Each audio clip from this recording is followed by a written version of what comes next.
Ce vendredi 14 août, la police égyptienne a dispersé plusieurs rassemblements organisés au Caire, la capitale, par les partisans de l'ex-président Mohamed Morsi.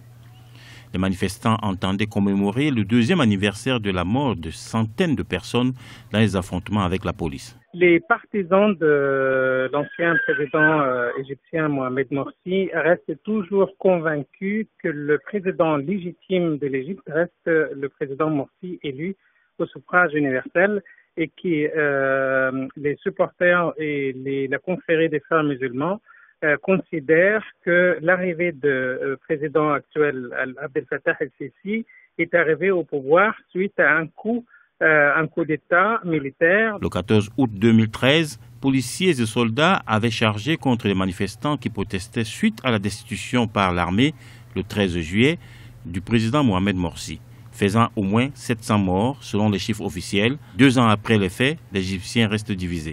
2 ans après l'évacuation de Rabaa al-Adawiya, l'Égypte regarde toujours son passé. Il y a une incompréhension d'un côté de ce qui s'est passé dans le sang et puis de l'autre côté une volonté d'aller en avant en oubliant à tout prix de ne pas parler de ce qui s'est passé. Or, on sait que la mémoire, c'est aussi l'oubli. Et pour cela, Abdel Fattah el-Sisi veut absolument que les gens oublient ce chapitre de l'histoire moderne de l'Égypte. Mais les choses ne s'arrangent pas pour autant. Abdel Fattah el-Sisi reste contesté.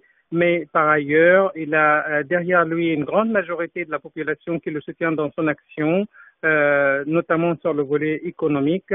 Aucun policier n'a comparu en justice pour l'instant pour la mort des manifestants et la répression contre les islamistes. L'ONG Human Rights Watch a réagi en appelant le Conseil des droits de l'homme de l'ONU à lancer une enquête sur ces faits.